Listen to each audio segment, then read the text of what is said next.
नमस्कार दोस्तों, मैं पंकज सिंह एक बार फिर से आप सभी का अपने YouTube channel PR Pankaj Singh पे स्वागत करता हूं।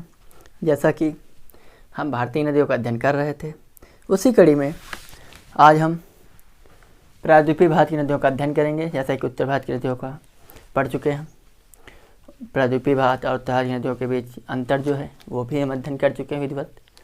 तो आज से हमारा अगला लेक्चर है प्रायद्वीपीय भारत की नदियाँ। प्रायद्वीपीय भारत की नदियों को हम दो भागों में पढ़ेंगे अपनी सुविधा अनुसार, ताकि चीज़ें हमारे समझ में आए। इसलिए हम इसको दो भागों में डिवाइड करके पढ़ेंगे। पहले वे नदियाँ जो अपना जल बंगाल खाड़ी में गिराएंगी, दूसरी वे जो अपना जल अरब सागर में गिराएंगे। जैसा कि मानचित्र में आप देख रहे हैं और व्हाइट बोर्ड पर आपकी हेडिंग भी पड़ी हुई है, प्रायद्वीपीय भारत की नदियाँ, या इन्हें ही हम दक्षिण भारत की नदियाँ भी बोलते हैं। प्रायद्वीपीय भारत की नदियाँ या पेनिनसुलर रिवर ऑफ इंडिया, इनको दो भागों में अपनी सहूलियत के अनुसार हम पढ़ेंगे। बंगाल की खाड़ी में जल गिराने वाली नदियाँ, अरब सागर में जल गिराने वाली नदियाँ। ये हैं बंगाल खाड़ी में जल गिराने वाली नदियों का आज हम अध्ययन करेंगे, जो कि कुछ इस प्रकार हैं। उत्तर से दक्षिण में इनका क्रम है: दामोदर, स्वर्णरेखा, वैतरणी, ब्राह्मणी, गोदावरी, कृष्णा, कावेरी, वैगाई, ताम्रपाणी। ये कुछ प्रमुख नदियां हैं इनकी, जिनका हम आज अध्ययन करेंगे। और कृष्णा के बाद एक नदी है पेन्नार। तो चलिए हम आज जिन नदियों का अध्ययन करेंगे वो हैं बंगाल खाड़ी में जल गिराने वाली नदियाँ।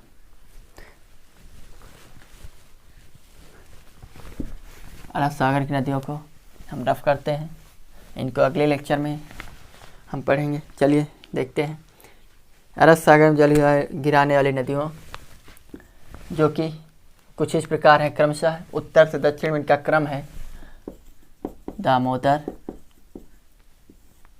दामोदर के बाद अगली है स्वर्णरेखा, वैतरणी, स्वर्ण रेखा, वैतरणी,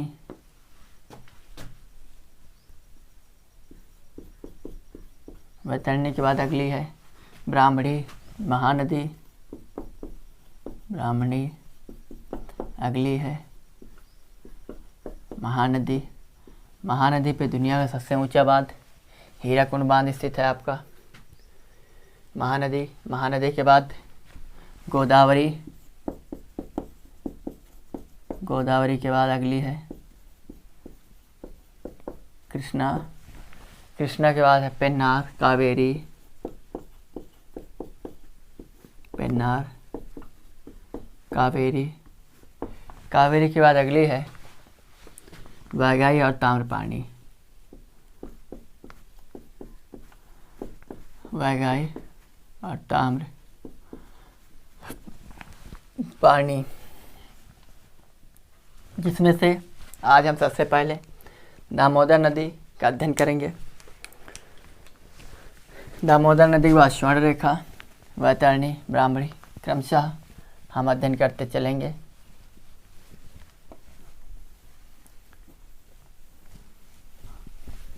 तो हेडिंग है हमारी दामोदर नदी।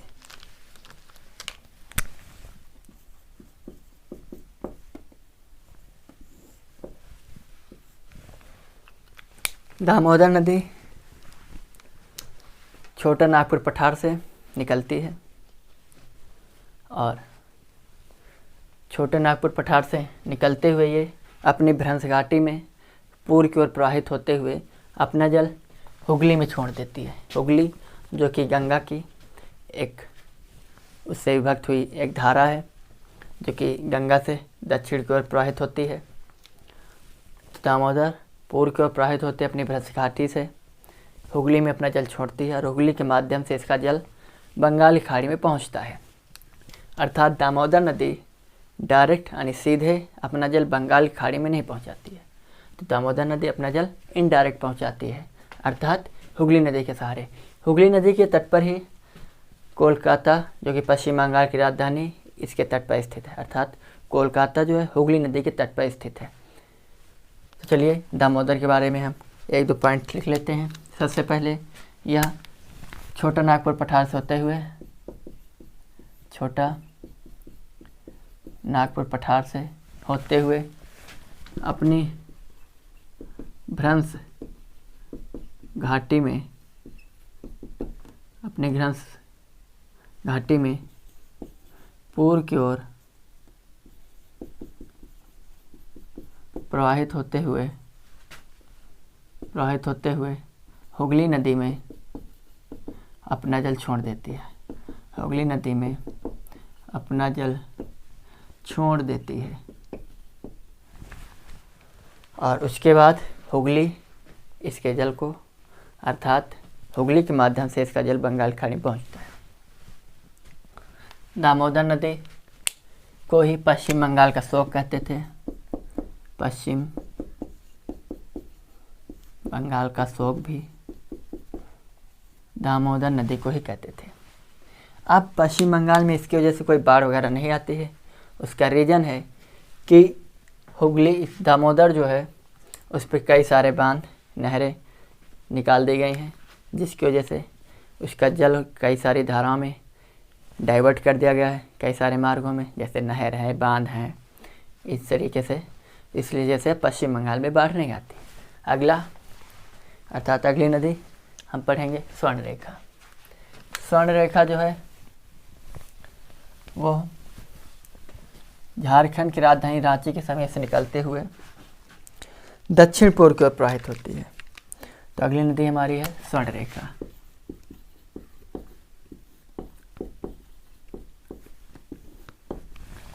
स्वर्णरेखा नदी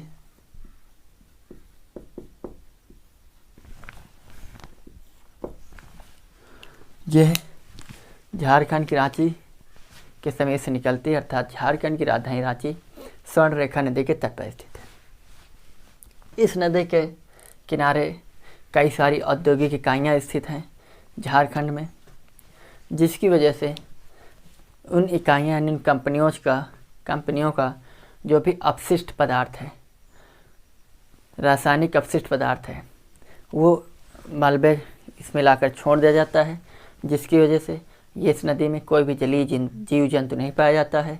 इसकी वजह से इसे मरुस्थली नदी भी कहते हैं, जैविक मरुस्थली नदी भी कहते हैं। चलिए इसके कुछ पॉइंट्स लिख लेते हैं। यह मुख्य रूप से 3 राज्यों में प्रवाहित होती है।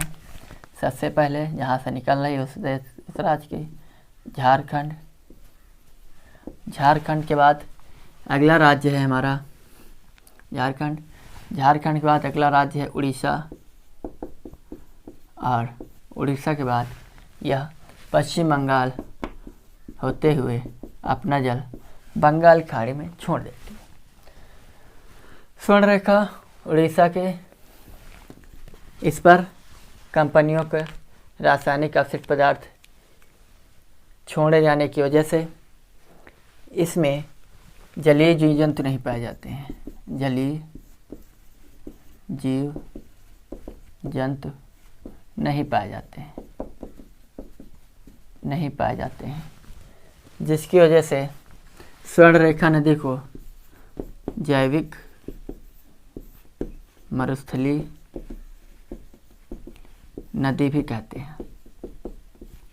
जैविक मरुस्थली नदी भी कहते हैं। झारखंड का एक बहुत ही प्रमुख शहर है जमशेदपुर, जो कि स्वर्णरेखा नदी के तट पर स्थित है। और ज़्यादातर जो औद्योगिक इकाइयाँ अर्थात जो कंपनियां हैं वो जमशेदपुर में ही हैं झारखंड में। तो ये नदी जमशेदपुर के बगल से होते निकलती है।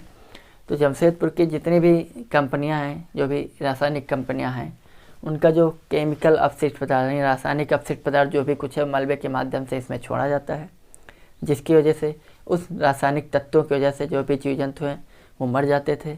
इसलिए जैसे अब इसमें कोई भी जीव जंतु नहीं पाया जाता है। इस प्रकार इसे हम जैविक मरुस्थली नदी भी कहते हैं। तो एग्जामिनर आपसे जब भी क्वेश्चन पूछेगा कि निम्नलिखित में से जैविक मरुस्थली नदी के नाम से किसे जानते हैं, तो हमारा आंसर होगा स्वर्णरेखा नदी। अर्थात स्वर्णरेखा नदी एक जैविक मरुस्थली नदी है, अर्थात इसमें मछली, कछुआ, गेंगा इस टाइप्स के जीव जंतु नहीं पाए जाते हैं। अगली है वैतरणी नदी। वैतरणी नदी वैतरणी नदी उड़ीसा के केओझर पठार से निकलती है।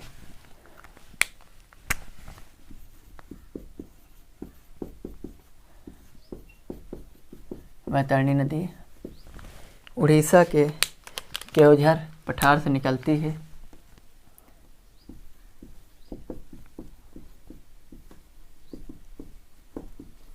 केओझर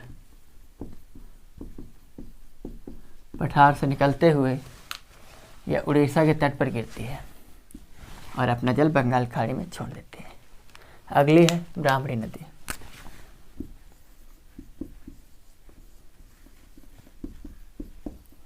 ब्राह्मणी नदी भी रांची के समीप से निकलती है और उड़ीसा के तट पर अपना मुहाना बनाती है।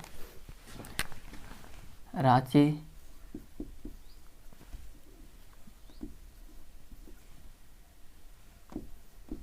समीप से निकलती है और उड़ीसा के तट पर अपना मुहाना बनाती है, अर्थात अपना जल बंगाल खाड़ी में छोड़ देती है। इनमें से जो भी आपने 4 नदियाँ पढ़ी हैं, अर्थात दामोदर, स्वर्णरेखा, वैतरणी और बामड़ी, तो इनमें से 3 नदियाँ छोटा नागपुर पठार से निकलती हैं। वो 3 हैं दामोदर, स्वर्णरेखा और ब्राह्मणी। छोटा नागपुर पठार से निकलने वाली नदियाँ हैं। छोटा नागपुर पठार से निकलने वाली नदियाँ हैं दामोदर, स्वर्णरेखा, अगली है आपकी ब्राह्मणी। ये 3 नदियाँ आपकी छोटा नागपुर पठार से निकलती हैं। अगली है महानदी। महानदी की कुल लंबाई 851 किलोमीटर है, जो कि महानदी छत्तीसगढ़ के दंडकारण्य पठार से निकलती है और उड़ीसा के कटक के समीप अपना डेल्टा बनाती है। उड़ीसा के कटक के समीप अपना डेल्टा बनाती है। तो अगली नदी हमारी महानदी।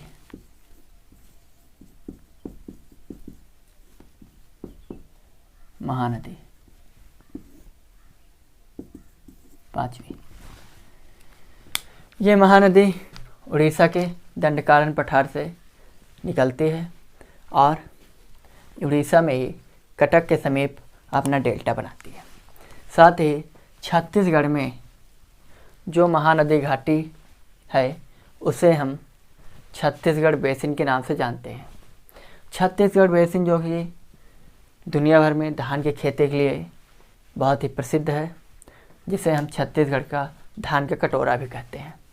चलिए इनके कुछ महत्वपूर्ण पॉइंट्स लिख लेते हैं।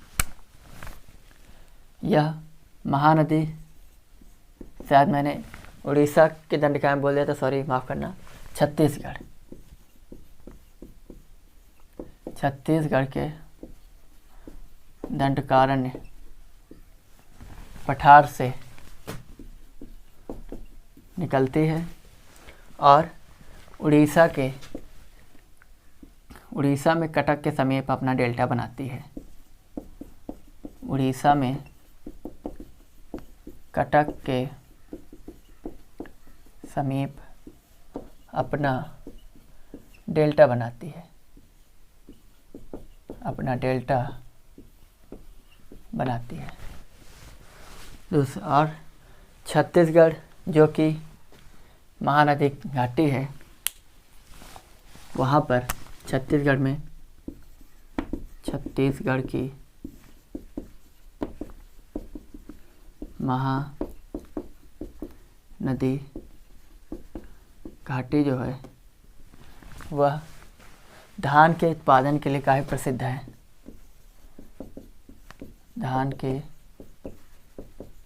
उत्पादन के लिए काफ़ी प्रसिद्ध है, जिससे छत्तीसगढ़ को धान का कटोरा कहते हैं।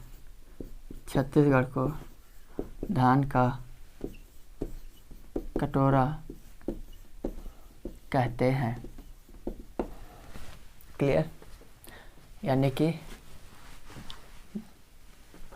ये जो है छत्तीसगढ़ धान कटोरा क्यों है, वो महानदी बेसिन की वजह से। अगली हमारी गोदावरी। हाँ, इसकी कुल लंबाई जो है वो है 851 किलोमीटर। अगली है गोदावरी। गोदावरी नदी। गोदावरी नदी जो है दक्षिण भारत की सबसे लंबी नदी है। चलिए लिखते चलते हैं। यह दक्षिण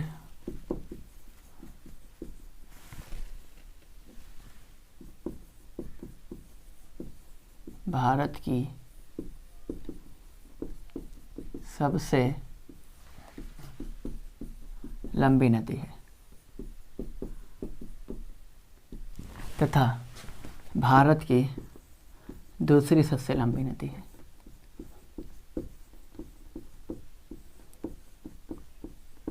दूसरी सबसे लंबी नदी है क्योंकि आज आप देखेंगे Brahmaputra 2900 kilometre, Sindhu 2880 kilometre, Ganga 2525 kilometre, Sutlej जो कि 1600 कुछ किलोमीटर है, उसके बाद आके गोदावरी जो कि 1465 किलोमीटर, उसके बाद यमुना जो कि 1385 किलोमीटर है।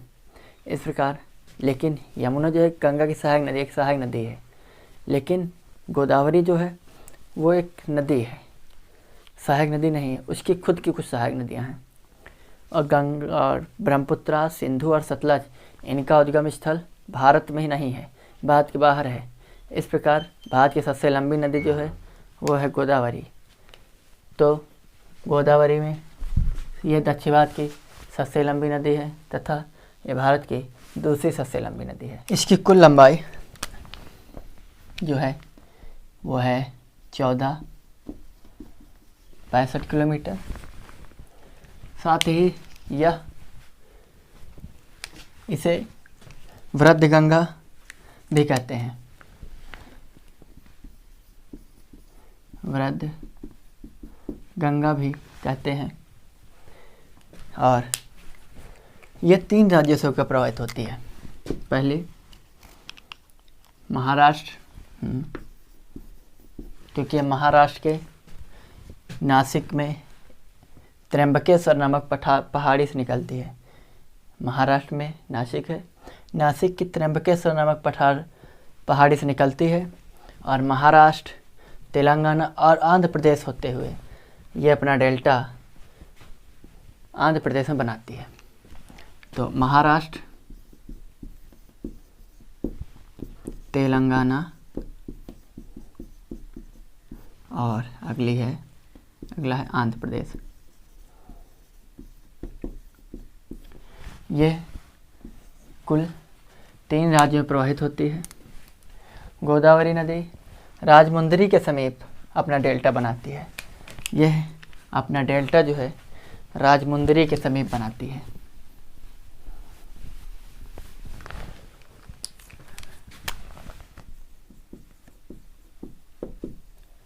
राजमुंदरी के समीप अपना डेल्टा बनाती है। गोदावरी की कुछ प्रमुख सहायक नदियां हैं। जिस प्रकार उत्तर भारत की पवित्र नदी गंगा है, वैसे दक्षिण भारत की पवित्र नदी गोदावरी को माना जाता है। इसीलिए इसे वृद्ध गंगा भी कहते हैं। इसकी कुछ सहायक नदियां हैं जैसे कि प्रवरा और पूर्णा,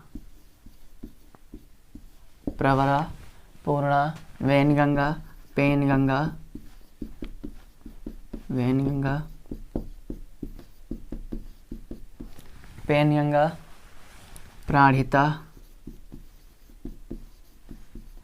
प्राणहिता के बाद इंद्रावती और मंजीरा।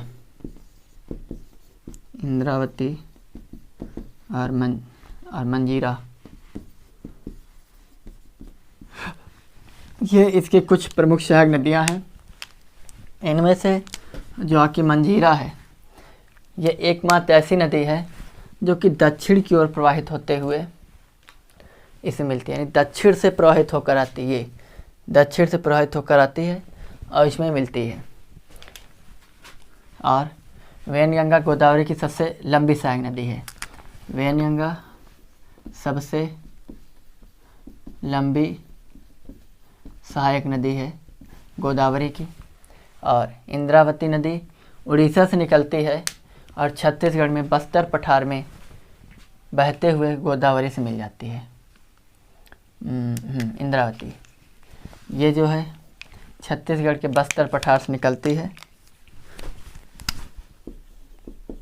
बस्तर पठार की खूबी क्या है, ये आप पिछले लेक्चर्स में जब दक्षिण भारत का प्रायद्वीपीय पठार हम पढ़ रहे थे तो वहाँ पर हमने बस्तर की खूबी क्या थी ये मैंने आपको बताया था।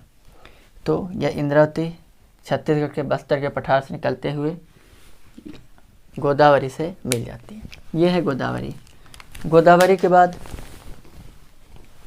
अगली नदी हमारी है कृष्णा। कृष्णा भी आंध्र प्रदेश के तट पर ही अपना मुहाना, अपना डेल्टा बनाती है। चलिए देखते हैं, अगली नदी हमारी है कृष्णा।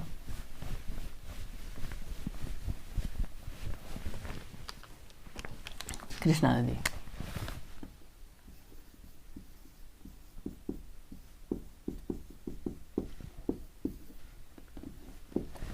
कृष्णा नदी जो है ये महाराष्ट्र के महाबालेश्वर चोटी से निकलती है और ये 4 राज्यों में प्रवाहित होते हुए आंध्र प्रदेश के तट पर अपना डेल्टा बनाती है।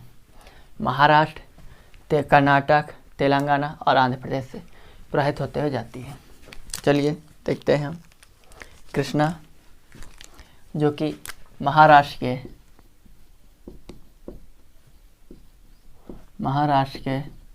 महाबालेश्वर चोटी से निकलती है और कुल ये 4 राज्यों में प्रवाहित होती है। महाराष्ट्र, कर्नाटक, तेलंगाना और अगला है आंध्र प्रदेश। ये हैं कुल 4 राज्य जहाँ से कृष्णा नदी प्रवाहित होती है।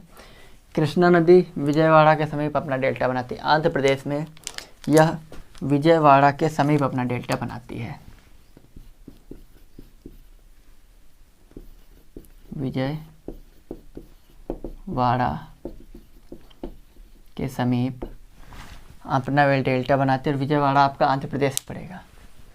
कृष्णा और गोदावरी के डेल्टा के आपस में मिल जाते हैं। आप यहाँ देखिए, ये कृष्णा है और गोदावरी, ये गोदावरी है कृष्णा, इनके डेल्टा आपस में मिल जाते हैं और आंध्र प्रदेश पर कृष्णा और गोदावरी नदी के डेल्टाओं के मध्य ही आपकी कोलेरू झील स्थित है। कोलेरू झील स्थित है इन दोनों नदियों के डेल्टाओं के मध्य। कृष्णा की कुछ प्रमुख सहायक नदियां हैं, देख लेते हैं। सहायक नदियां जो कि कुछ इस प्रकार हैं, जैसे कि तुंगभद्रा, घाटप्रभा, तुंगभद्रा, घाटप्रभा, मालप्रभा। मालप्रभा के अतिरिक्त दूधगंगा, मालप्रभा, दूधगंगा। दूधगंगा के बाद है पंचगंगा,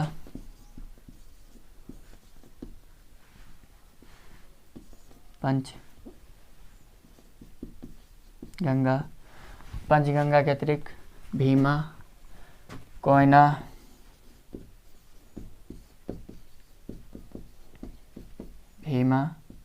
कोयना तथा इसकी एक अंतिम नदी है मूसी। मूसी के तट पर ही आप तेलंगाना की राजधानी हैदराबाद पहले आंध्र प्रदेश की राजधानी भी हैदराबाद थी, लेकिन 2014 से आंध्र प्रदेश से पृथक होकर एक नया राज्य तेलंगाना गठित किया गया है। तो इस समय हैदराबाद जो है तेलंगाना की राजधानी है, क्योंकि हैदराबाद तेलंगाना के सीमा के अंतर्गत आता है। तो हैदराबाद जो है वो मूसी नदी के तट पर स्थित है। ये इम्पॉर्टेंट पॉइंट है, आप ध्यान रखें, नोट डाउन करते रहें ये पॉइंट्स। ज़रूरी नहीं कि जो पॉइंट मैं लिखूँ वही आप लिखें, वो तो आपको लिखने ही जो मैं लिख रहा हूँ, क्योंकि वो मोस्ट इम्पॉर्टेंट पॉइंट्स हैं, लेकिन जो मैं बोल रहा हूँ वो भी इम्पॉर्टेंट ही पॉइंट हैं। तो उम्मीद करता हूँ आपकी समझ में आ रहे होंगे जो मैं बोल रहा हूँ। दूधगंगा, पंचगंगा, भीमा, कोयना, मूसी, इसमें से जो तुंगभद्रा है, यह नदी पश्चिमी घाट पर्वत से 2 धाराओं से निकलती है, तुंग और भद्रा। यह आपका पश्चिमी घाट है, यहाँ से इसकी 2 धाराएं आती हैं, एक तुंग नाम से आती है, एक भद्रा के नाम से आती है। तो तुंग और भद्रा ये आपस में आकर मिलती हैं, तो इनकी संयुक्त धारा तुंगभद्रा कहलाती है। और तुंगभद्रा जो है कृष्णा की सबसे लंबी सहायक नदी है। तुंगभद्रा जो है ये सबसे लंबी सहायक नदी है कृष्णा की, जो कि दक्षिण दिशा से बहकर आती है और कृष्णा में मिल जाती है। तेलंगाना की राजधानी हैदराबाद, जैसे कि मैंने बता रखा है आपको, यहाँ पे लिख देता हूँ। हैदराबाद जो है तेलंगाना की राजधानी है, यह मूसी नदी के तट पर स्थित है। अगली है पेन्नार नदी।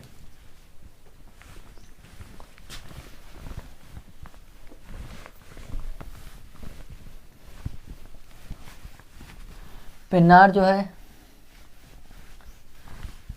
कृष्णा और कावेरी के मध्य में प्रवाहित होती है और कर्नाटक में कोलार से निकलती है। कर्नाटक के कोलार से निकलती है कृष्णा, और कावेरी के मध्य प्रवाहित होते हुए ये जो है ये आंध्र प्रदेश के तट पर ही आंध्र प्रदेश तट पर ही अपना मुहाना बनाती है। चलिए अगली नदी हम पढ़ते हैं, पेन्नार।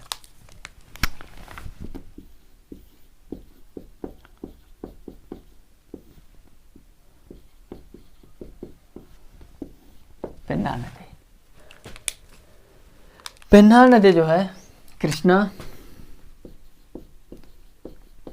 और कावेरी के मध्य प्रवाहित होते हुए ये अपना मुहाना बंगाल खाड़ी में, अर्थात अपना जल बंगाल खाड़ी में छोड़ देती है। तो कृष्णा और कावेरी के मध्य ये प्रवाहित होती है और ये कर्नाटक के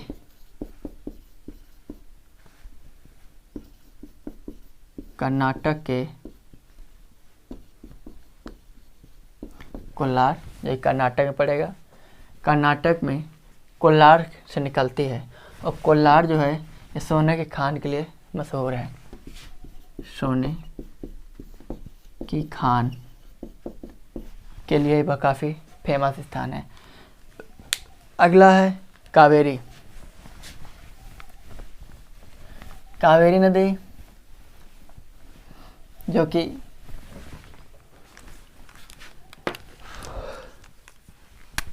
कर्नाटक में पश्चिमी घाट, ये कावेरी पश्चिम घाट पर स्थित ब्रह्मगिरी पर्वत से निकलती है।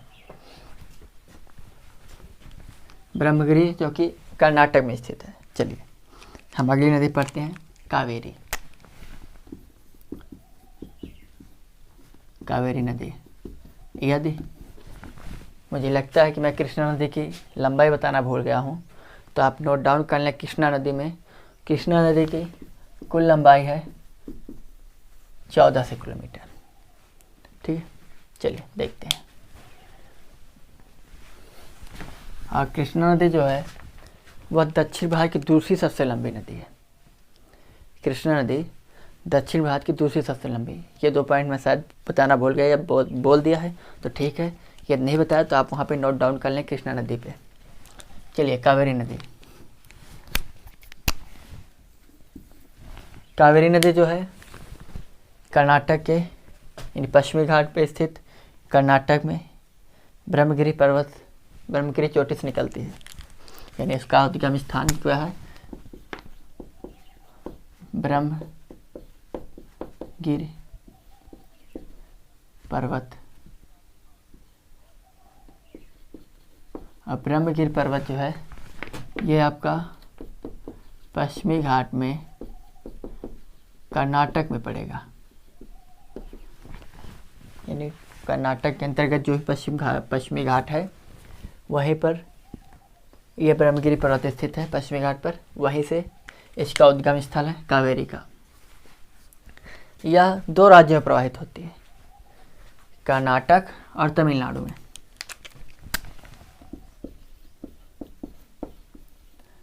कर्नाटक और तमिलनाडु में। कावेरी नदी को दक्षिण गंगा या दक्षिण भारत की गंगा कहते हैं।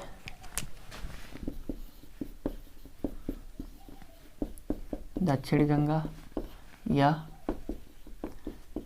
दक्षिण भारत की गंगा कहते हैं। दक्षिण भारत की गंगा कहते हैं। दक्षिण भारत की काफ़ी पवित्र नदी है कावेरी। यहाँ पर साफ सफाई का विशेष ध्यान दिया जाता है इस नदी पे। जैसे हमारे यहाँ गंगा नदी एक पवित्र नदी है उत्तर भारत की, उस पर बहुत सारे लोग उसके तट पे जाकर फूल माला अगरबत्ती धूप बत्ती हेन तेन लालटेन करते हैं और उस जल को गंदा कर देते हैं। लेकिन ऐसा कावेरी नदी में नहीं है। वहाँ पे लोग इसको पवित्रता की दृष्टि से देखते हैं और फूल माला वगैरह कुछ नहीं, पानी यानी जल में छोड़ते हैं और काफ़ी स्वस्थ नदी है। चलिए, स्वच्छ नदी के चलते इसे हम गंगा, दक्षिण भारत की गंगा या दक्षिण गंगा कहते हैं।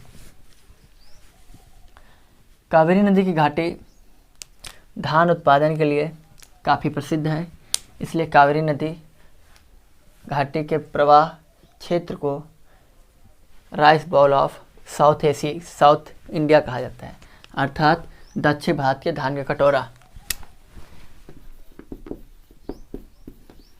दक्षिण भारत के धान का कटोरा अर्थात rice bowl of South India, अर्थात दक्षिण भारत धान कटोरा कहते हैं। क्यों? क्योंकि कावेरी नदी घाटी जो है धान उत्पादन के लिए काफ़ी फेमस है। घाटी है, गहरा क्षेत्र होगा तो वहाँ पर पानी टिकता होगा इसलिए। और धान की खेती के लिए क्या है, ऐसे ही भूमि चाहिए जहाँ पर पानी टिकता हो, रुकता हो।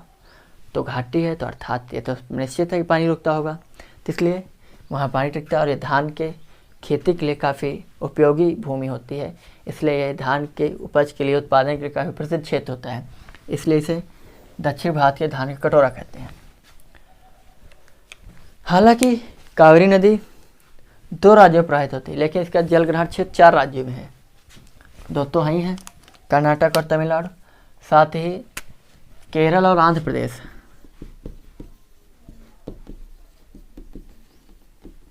केरल और आंध्र प्रदेश ये 2 ऐसे राज्य हैं, कर्नाटक तमिलनाडु में प्रवाहित होती है, सही है।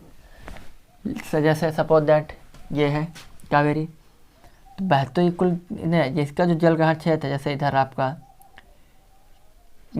ये इधर आपका केरल पड़ जाएगा और कुछ हिस्सा इसका आपका आंध्र प्रदेश में आ जाता है।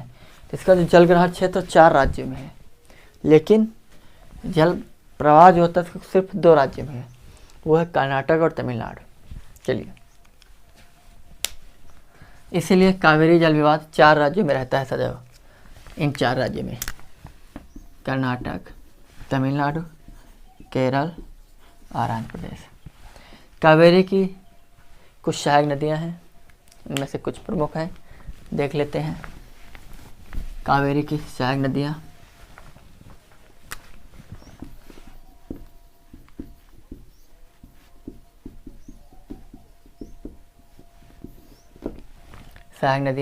जैसे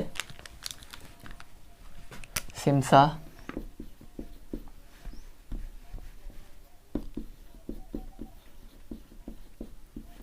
के अतिरिक्त अर्कावती, अर्कावती के बाद हेमवती, हेमवती, अमरावती, अमरावती के तट पर आंध्र प्रदेश की राजधानी, सॉरी गलत, अमरावती जो कि आंध्र प्रदेश की राजधानी, वो कृष्णा नदी के तट पर स्थित है। चलिए, अमरावती, काविनी, काविनी के काविनी, काविनी के अतिरिक्त भवानी, भवानी के अतिरिक्त लक्ष्मण तीर्थ,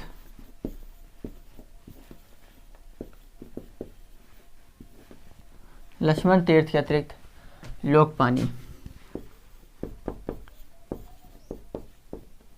लोकपावनी है, लोकपावनी। ये हैं कावेरी की कुछ प्रमुख सहायक नदियाँ। दक्षिण भारत की अधिकांश नदियाँ, जैसा कि मैंने आपको बता रखा है, सिर्फ मौसमी नदियाँ हैं, अर्थात वो केवल बारिश के मौसम में ही प्रवाहित होती हैं। लेकिन कावेरी नदी जो है ये वर्षवाहिनी नदी, अर्थात दक्षिण भारत की ये जो है एकमात्र नदी है, एकमात्र नहीं, और एक छोटी मोटी कुछ नदियाँ हैं, लेकिन ये प्रमुख नदी है जो कि वर्षवाहिनी है।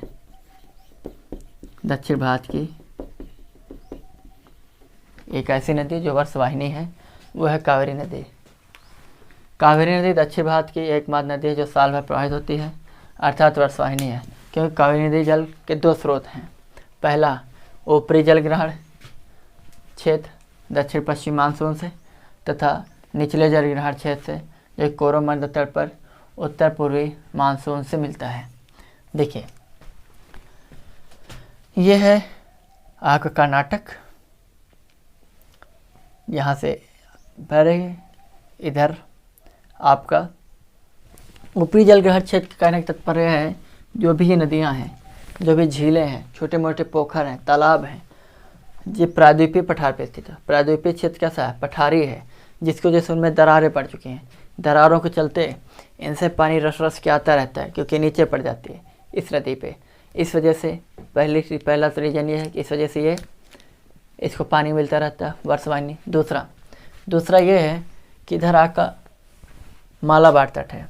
मालाबार तट की वजह से अभी इसको काफ़ी मानसूनी वर्षा से इसको पानी मिलता रहता है, इसलिए से ये वर्षवाहिनी नदी है। निचले जलग्रहण क्षेत्र में, अर्थात कोरोमंडल तट पर, ये तमिलनाडु का कोरोमंडल तट, शीत ऋतु में सर्वाधिक वर्षा हमारे कोरोमंडल तट पर होती है, यह आपको मालूम होना चाहिए। कोरोमंडल तट पर शीत ऋतु में वर्षा दक्षिण भारत में केवल कोरोमंडल तट पर होती है, बिल्कुल सही है।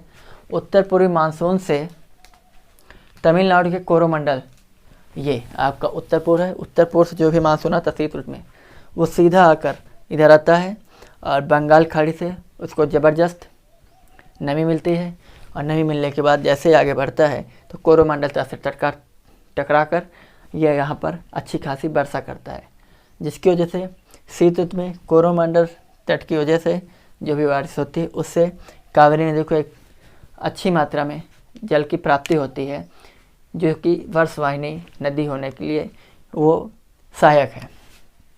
ये है, ठीक। अगली है हमारी वैगाई नदी। चलिए देखते हैं वैगाई नदी।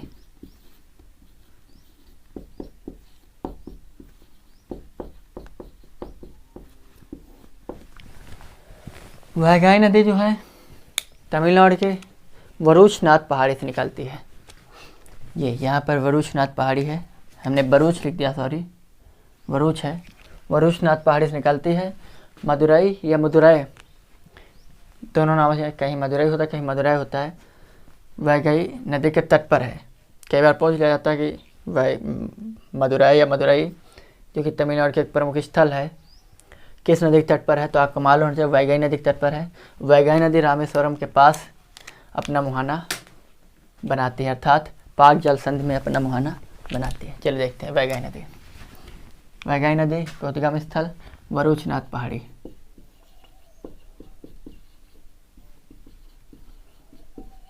वरुचनाथ पहाड़ी है, इसी के तट पर मदुरई यह मदुरै स्थित है और ये अपना मुहाना रामेश्वरम में के समीप पाक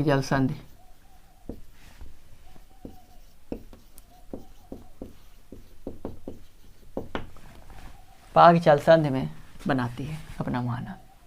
अगली है ताम्रपाड़ी। ताम्रपाड़ी जो है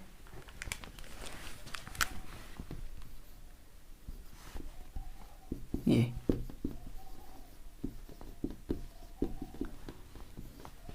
ताम्रपाणी नदी।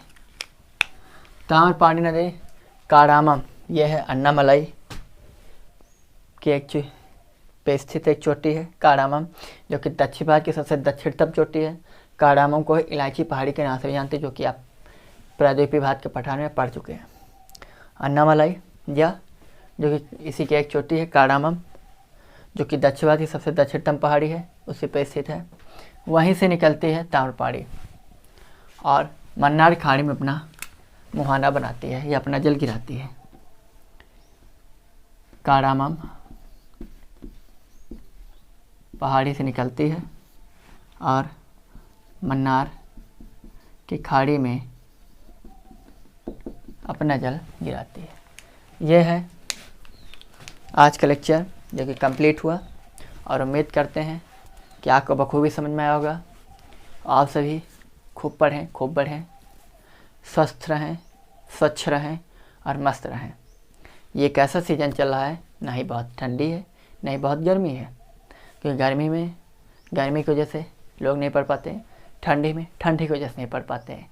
इसलिए ठंडे और गर्मी का दोनों मिक्सअप में सीज़न है।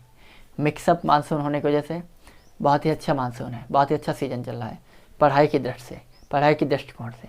तो उम्मीद करते हैं आप इस समय को, इस वक्त को बुनने का प्रयास करेंगे। काफ़ी आपके लिए उपयोगी साबित होगा, क्योंकि आपकी हाल ही में आने वाली बहुत ही महत्वपूर्ण परीक्षाएं हैं, जिसमें से आरओ एक बहुत महत्वपूर्ण परीक्षा होगी, यूपीएसआई दूसरी महत्वपूर्ण परीक्षा होगी। बाकी अपना अपना नज़रिया है, लेकिन आप पढ़ाई पे फोकस करें, सिर्फ फोकस करें पढ़ाई पे। ये मैं आपसे रिक्वेस्ट करता हूँ, प्लीज़ पढ़ाई पे फोकस करें। इससे अच्छा मौका, इससे अच्छा मौसम, इससे अच्छा सीजन नहीं मिलेगा। इसीलिए आज हम यहीं पर विराम लेते हैं। आप सभी का बहुत बहुत धन्यवाद। Thank you. जय हिंद, जय भारत।